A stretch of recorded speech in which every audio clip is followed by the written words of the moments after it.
May 17th of the year, and it aims to coordinate international events that are able to raise awareness around LGBTI violations, but also to stimulate interest on LGBT rights worldwide. It is a commemoration that continues to take place around 132 countries all over the world. It was founded by the International Day Against Homophobia, a committee which is also coordinating grassroots organization. Why is it they decided to have it in May the 7th? This is the day that was chosen to commemorate the removal of homosexuality from international classification of diseases of the WHO in 1990.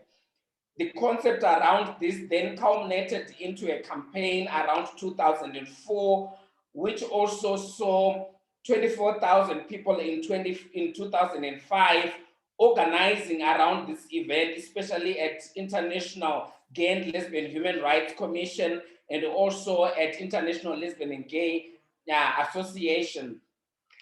And Zimbabwe also realized that, this is an important event for our community. So in 2010, we self-organized as a community at the GALZ offices to commemorate this day.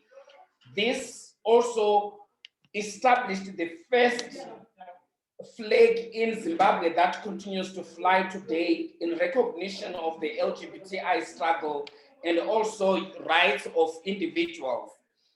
Today, as I sit here, we have the flag the rainbow flag that is flying next to our Zimbabwean flag to realize that LGBTI persons exist in Zimbabwe, they are part of our society, and also we continue to raise awareness around the violations that continue to impede their freedoms, whether it is from public, from state, from their families, and so on.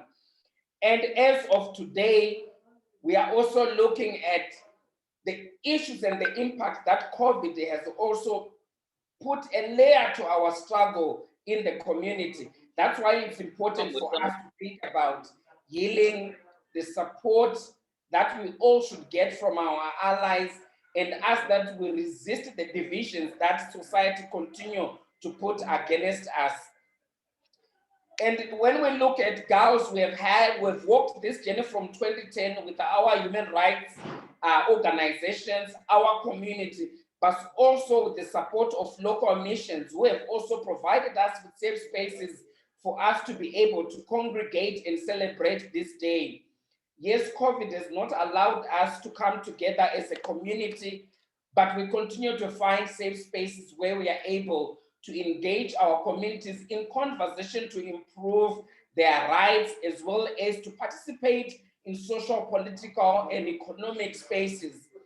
We hope that as we resist the divisions, as we promote the support, and also look at the healing that we all need as a country, as a society, with different violations that we continue to experience, it is important also to recognize that transgender persons continue to have multi-layered violations that we all need to highlight and speak about.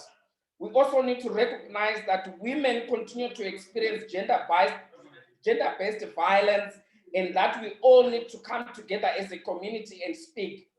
But also in our healing, we need to take note that there are also members of the rainbow community that we continue to leave behind, especially lesbian women and bisexual women that continue to be at the margins of the movement, as well as being left out in many social and political spaces. If we are to heal as a community, we need to come together and make sure that the rainbow community that we speak about work as a movement, as a collective, and also realize that gender equality and equity are important to the emancipation of this community. But we also need our allies, our families, stakeholders to be able to come together with us and create the world that we want. Everyone who is within our midst, everyone is important to change the scope of the environment that we all anticipate to have, that we all dream of. I thank you.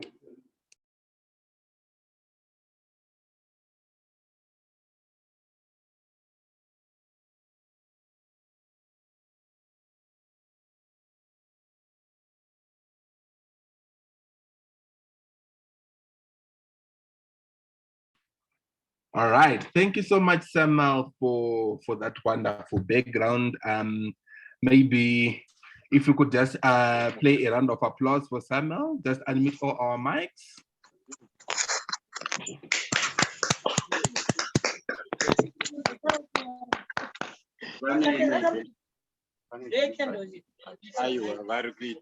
All right, now we can kindly put our mics on mute. All right. So next, and in the program, we do have Comrade Linda. My Malawian colleagues struggle with calling them Linda. They always say Rinda, and it freaks Rinda out. So whenever I want to pull Linda's leg, I will just say, "Oh, Rinda, Rinda." We saw Linda perfect to give us a solidarity message because of the experience they have got in the struggle for apartheid, in the struggle for LGBTI rights, in the struggle for women's rights and other minorities.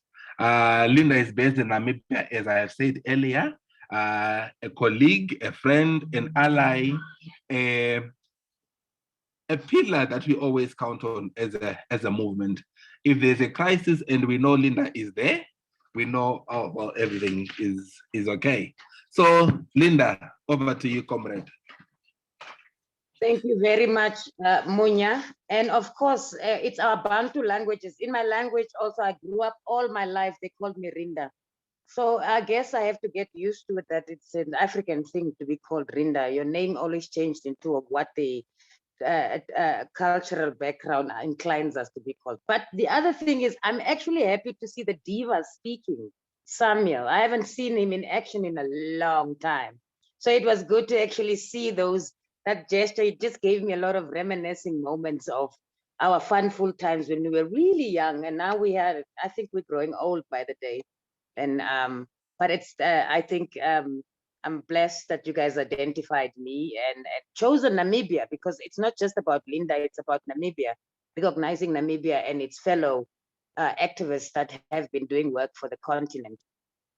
So as everybody knows, you were told and given that whole prestige profile about me, but I am going to now take my keynote speech. It's not basically going to be a speech, it's going to be a conversation that we will be embarking upon in order for us to be able to understand what this day means. So all of us just got the background about this day and the impact around it. So there's a very thin line for me sometimes when we say we want to celebrate International Day against homophobia, and at the same time, I also use the language called commemoration. Now, this day speaks a lot for us as Africans. It's now 16 years since the foundation of this International Day. And this foundation stems from experiences and realities of violation when it comes to the civil and political rights of minority groups like ourselves, as gay, lesbian, bisexual, transgender, intersex, queer, and the list goes on. So it speaks a lot around it. So this day for me is a very emotional day. Yes, we can celebrate. At the same time, we need to commemorate the lives we've lost, who stood up for us because of homophobia, transphobia, and biphobia. But also, more importantly, as a movement, the time has come for us to be able to talk about what homophobia, transphobia, and biphobia means, and intersexism, because that is also another aspect within the acronym of LGBT that needs to be addressed within the sector of work that we are doing. So what I want to put forth to you guys out there is to consciously reflect on what this day means, because a lot of us in the movement try to reaffirm and reaffirm this day. But when we reaffirm this day, are we reaffirming it with the people outside our movement in terms of reaffirming the rights of LGBT people? But are we also not, at the same time, we are not giving attention to internal homophobia, transphobia, and biphobia that is experienced amongst us as a movement. And this is the unspoken reality of this day. And I think it's important for us to be able to give attention to that, because the feminine gay man doesn't like the trans woman. The trans man doesn't like the dykes like myself, because our expression confuses their gender identity. And these are things that we don't talk about as the movement. We keep saying International Day Against Homophobia, but our message is always out there to the state, service providers, and our broader communities, including our families.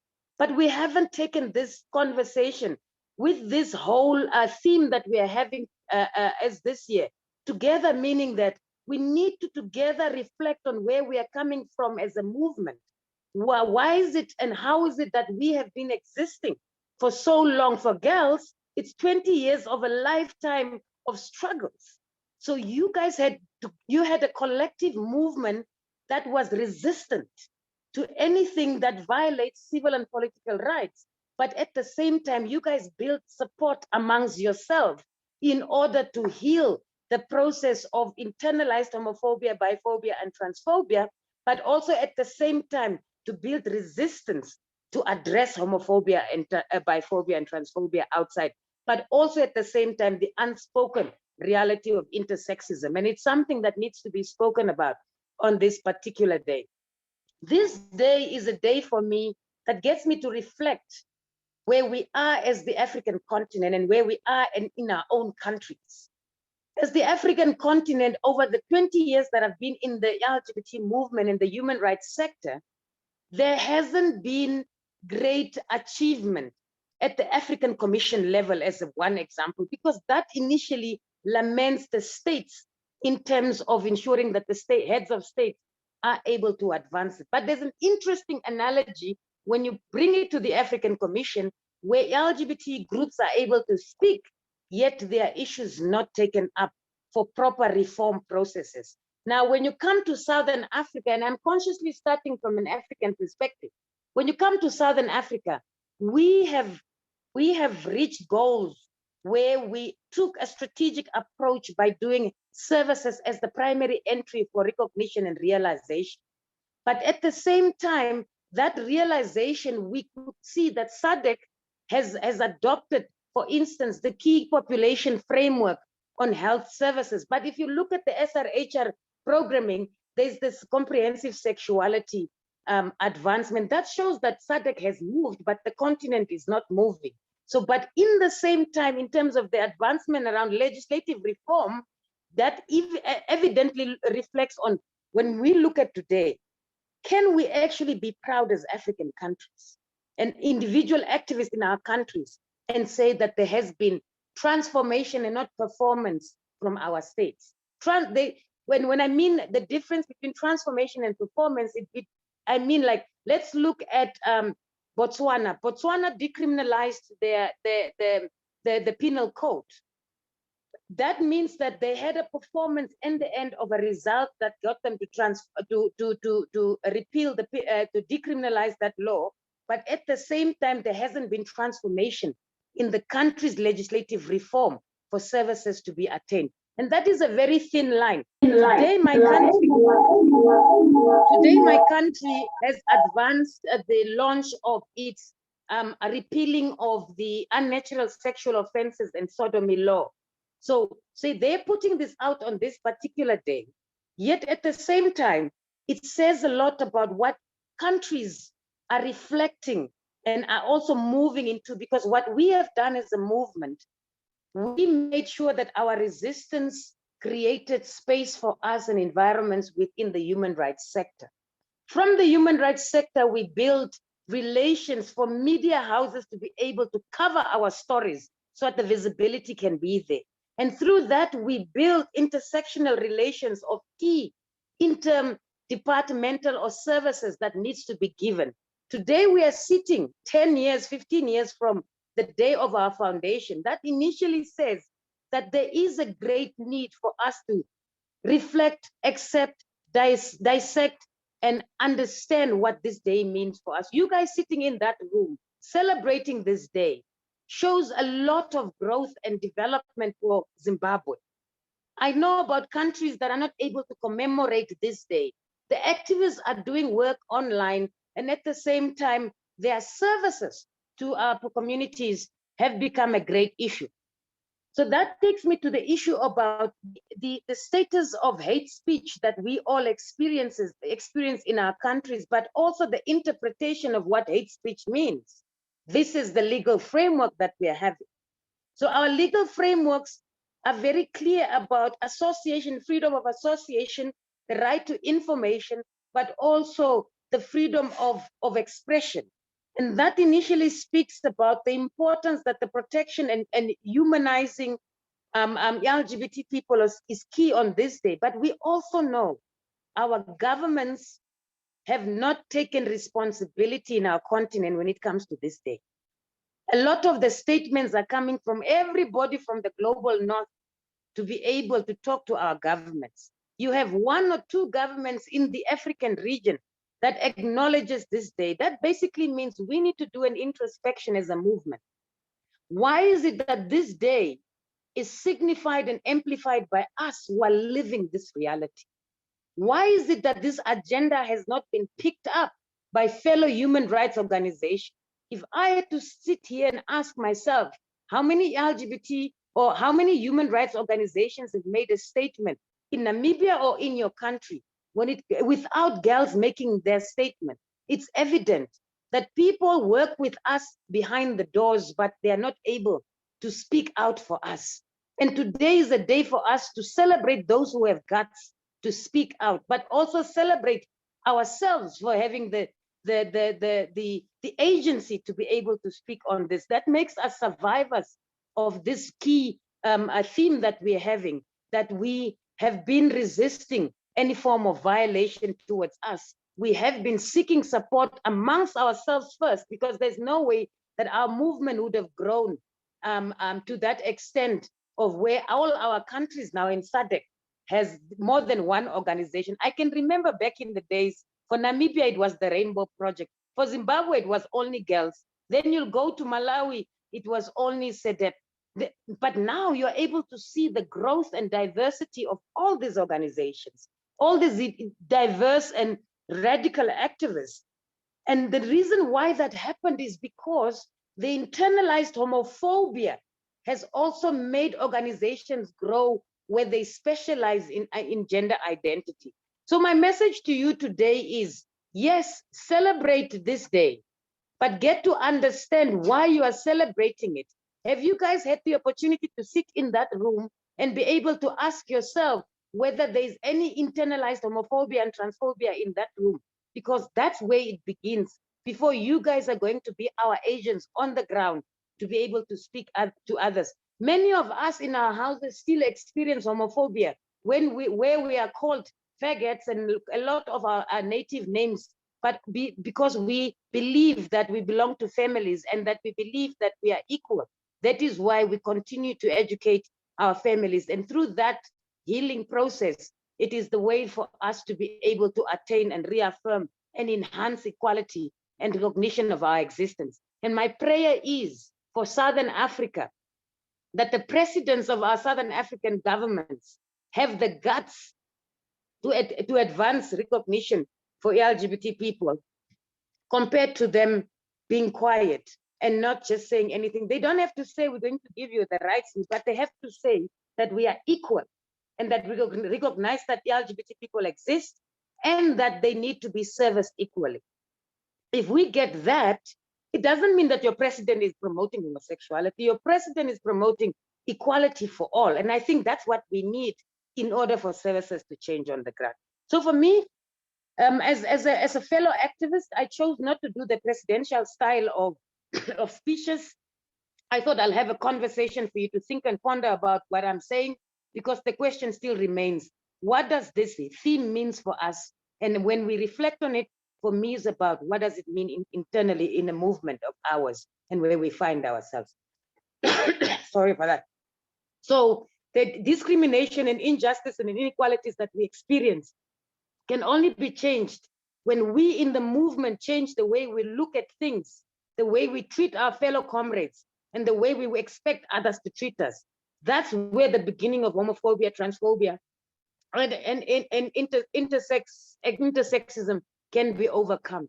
But you have the greatest opportunity and greatest growth that we are able to achieve. So today, after 16 years since the day of this day being declared, the International Day Against Homophobia, as Africans, we can celebrate.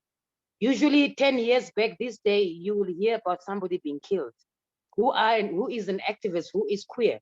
But today we can actually say there has been silent transformational change where tolerance has grown, but there is no acceptance of who we are. People are just tolerant. They don't understand us to be able to say we accept. And tolerance is over enough, because that is what makes the beauty of diversity the best in who we are. So from me here in Namibia and our forms of celebration and advancing, I believe that we are all in the same battle and struggle. We need to recognize our privileges, because as a movement, we have privileges. The fact that you are sitting there, you are privileged, because there's a lot of other queer people in Bulawayo out there and that are sitting there that wish to be in this space. So it's a privilege. And the privilege to be able to be exposed to information, because access to information is a big challenge when it comes to the LGBTI movement, because you don't find easy information except if you have technology at your hands in order for you to be able to affirm those realities and truth. So our growth as a movement has been some significant achievement. The status of Africa and its tolerance have been a great achievement. There has been great legislative reform in our continent. We've seen the change. We have not seen hate speech laws being passed in Africa, which is a gap that we have, that we all need to start talking about, because if we can't get equal rights right now, the first step would be, can we make sure that we curb hate speech? So anybody who says something nasty about us, we can take them to court so that we are able to instill the lack of homophobia and transphobia. And that also, the other issue has to do with the issue of there has been growth in creating enabling environments and services for LGBT people, even though it's still not affirming. Our services are still not affirming, because through that, the protection of our rights and equality still needs to be worked on. And that is the work that we still continue to do in advocacy. But other than that, today is the day that we should recognize our strength. Today is the day that we should heal the process of all the losses that we have and continue to build on the support systems who are willing, empathetic, and also conscious about collective activism. And also that we are able to now move from realizing civil and political rights to social and political rights, that we're able to make sure that all LGBT people have access to employment, all LGBT people have the right to belong to a family, all LGBT people have the right to bring their issues across, all LGBT people are able to live and love anybody they would like to do. So from me, that's a few words from Namibia. And of course, the organization that I represent, Namibia Diverse Women's Association. So Munya, I'm handing it over to you.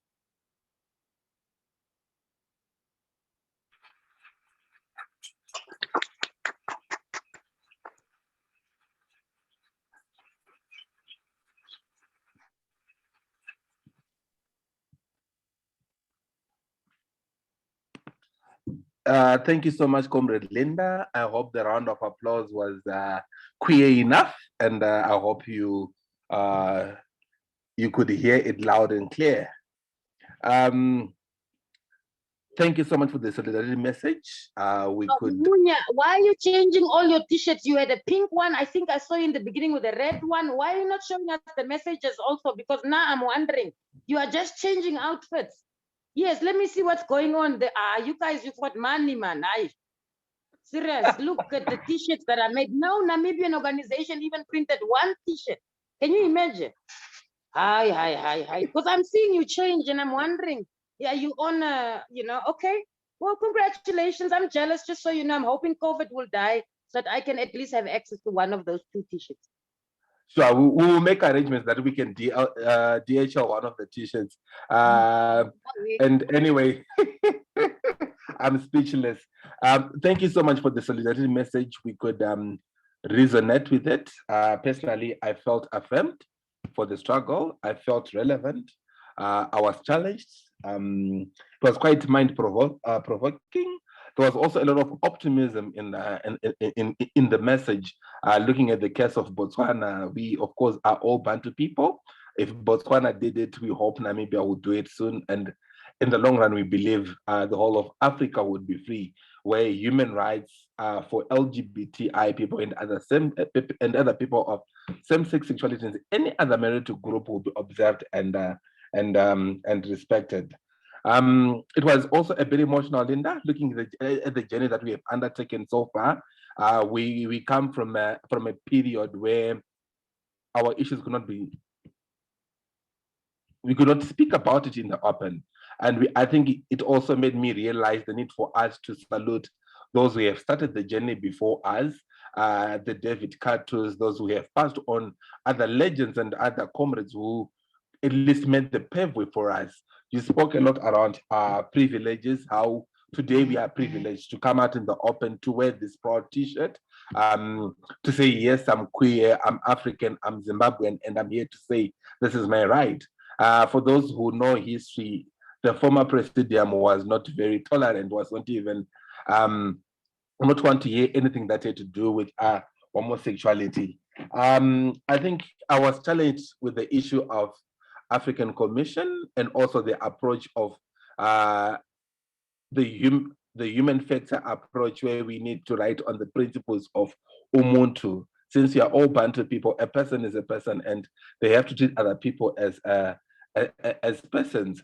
Thank you for that solidarity message. So in the meantime, I would call all those who want to say maybe thank you to Linda, or if they have any message, any reaction, any comments to this beautiful solidarity messaging. Please raise your hand or just unmute yourself and proceed. We seem to be doing quite well on time. Just for your information, between 5 o'clock to 6 o'clock, we are live on HSTV. We shall provide the link to you in this in the chat box. Teddy, your hand is up. Kindly proceed. And make sure you introduce yourself so that Linda can know who they are talking to. Hi, Sylvester. Hi, Comrade Linda. How are you? It's Teddy, of course, from GALZ. But it's not me who is supposed to do the talking. We've got Zaipo here. I think they will introduce themselves pretty well, and then they will react to the message from Comrade. Great afternoon to everyone. Hi, Sylvester. Linda, Comrade, Zaipo from Bulawayo. Just my reaction. I really love. I really loved your presentation. More importantly, how we bring it. The need where us as a community first need to build and cultivate our relations, because most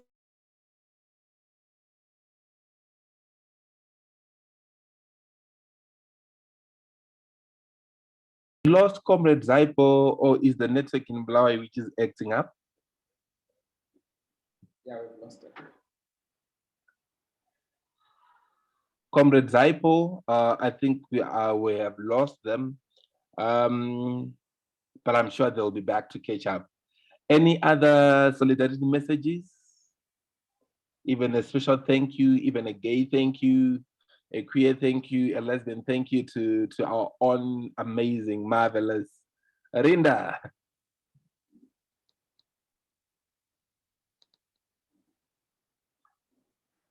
Sam, do you want to come in? Yes, maybe while we're trying to get another reconnection from Bloe.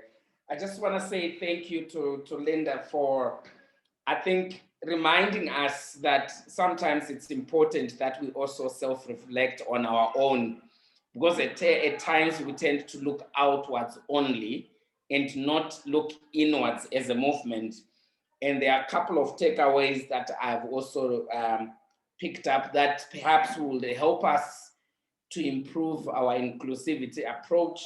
And I think as GALZ, we have also been looking at gender and inclusive policy, which we recently finished and are already in the process of implementing for the next 5 years, yes, it does highlight important issues around internalized homophobia, and also how as a movement we continue to promote those phobias within our movement as well, and not address them, yet we expect outsiders to be as inclusive and an approach and also supportive.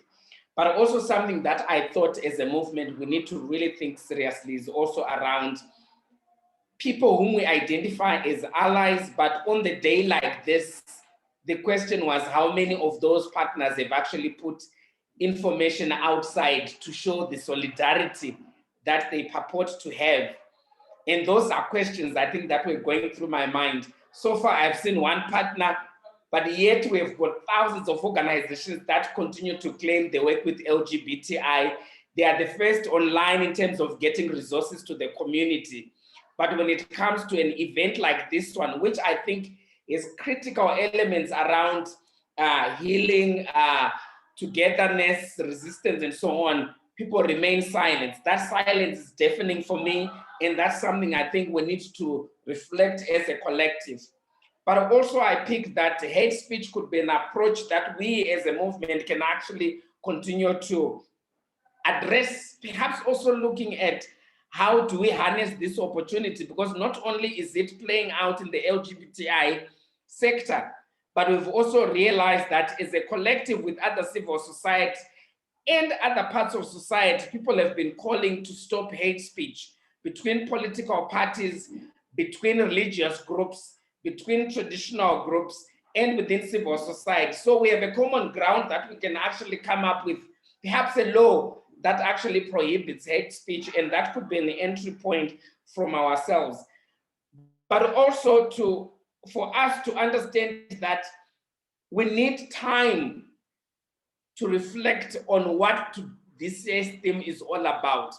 It should not be a one event like today for us to just take it in, but for us for the next coming 12 months or so until the next IDAHOT, we need to really reflect on what this means. How are we going to make it practical?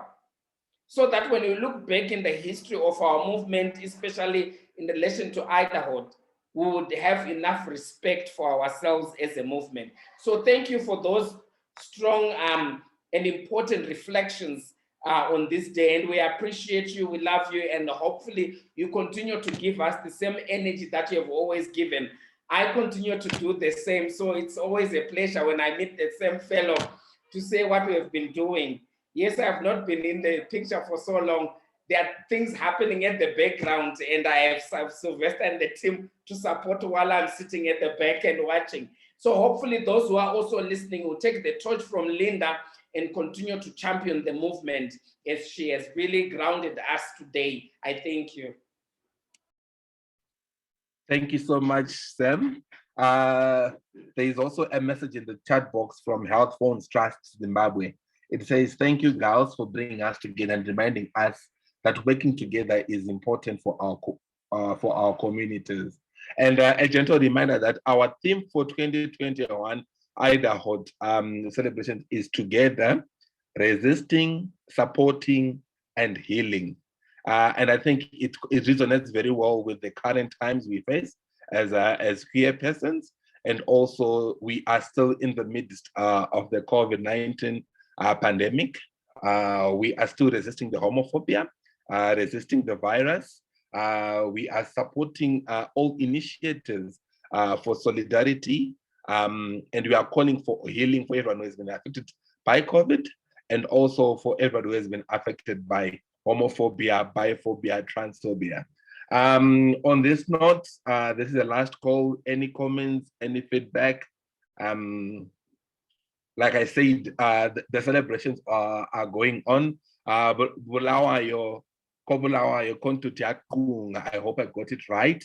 They have got a week long of celebrations going on. Thumbs up to partners. We have come up together. We special thanks. Shout out to Vovo Voice of the Voiceless and LBQI movement. Shout out to SRC, the Sexual Rights Center. Shout out to Treat. Shout out to every family, every queer family, any other organization who has come up in Bulawayo to support the cause. just that COVID is jealousy. We would have loved to come and party, wine, celebrate the achievements we have gained so far. But still, gentle reminder, we still have homophobia to fight, and we indeed have COVID to fight. Realizing that there is no any other feedback. We have 4 recreational centers as GALZ. There are one, Bulawayo one, Masvingo one, and the Mutare. And all these recreational centers have got physical celebrations going on. Unfortunately, we could not invite everybody because we need to adhere to national regulations for COVID. But please, if you do go on Twitter, make sure that you take GALZ IDAHOT. It's hashtag guys IDAHOT, hashtag IDAHOT 2021, hashtag IDAHOBIT, hashtag IDAHOTB. On this note, a special thank you to everyone for making time to come and celebrate with us. We really appreciate your presence. And I don't know, Sam, do you have any last words? Just to say thank you.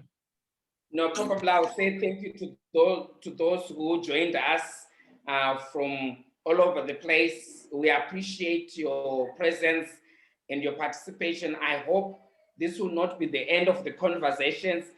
And I think, as Linda said, let's reflect as a community on what this means to us in everything that we are currently doing, whether it's within the HIV sector, within the human rights sector, within the political sector, within social sector or economic sector. What does this thing mean to us? And how can we make our lives better? Where we find resistance and where we find support, how do we make sure we continue to address the rights of LGBTI persons? And to Linda, I say thank you for making time with us and for sharing this important day to us.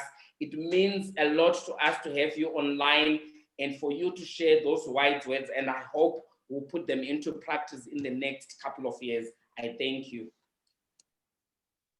And I would say the last thing here on top of that, Munya, thank you very much, guys, for having me and for trusting and acknowledging my work, because usually as activists, you hardly get to acknowledge fellow activists. You'll always go for those ones who look like they have profiles. But I think the fact that you're looking at me as a human being who you've journeyed with for years, I think that's what matters for me. And I'm glad I could put one thought of thinking forth for you guys to take forward. And I think that's all that matters at the end of the day. So I appreciate and value the time, and congratulations to really diversifying your celebrations today. It's amazing. There's no coordination like that taking place in my country. Just so you guys know, I'm jealous. So just so you know, but I'm amazed. And I send you all the blessings as you guys go through the day today. Thank you so much, Linda. We love you. We do support your work. On this note, it's goodbye, everyone. And we shall part listening to this beautiful song. Can't believe I'm old enough. It used to be a hit back in the day. Same Love and Nagumo and Ryan Lewis. Thank you. Thank you.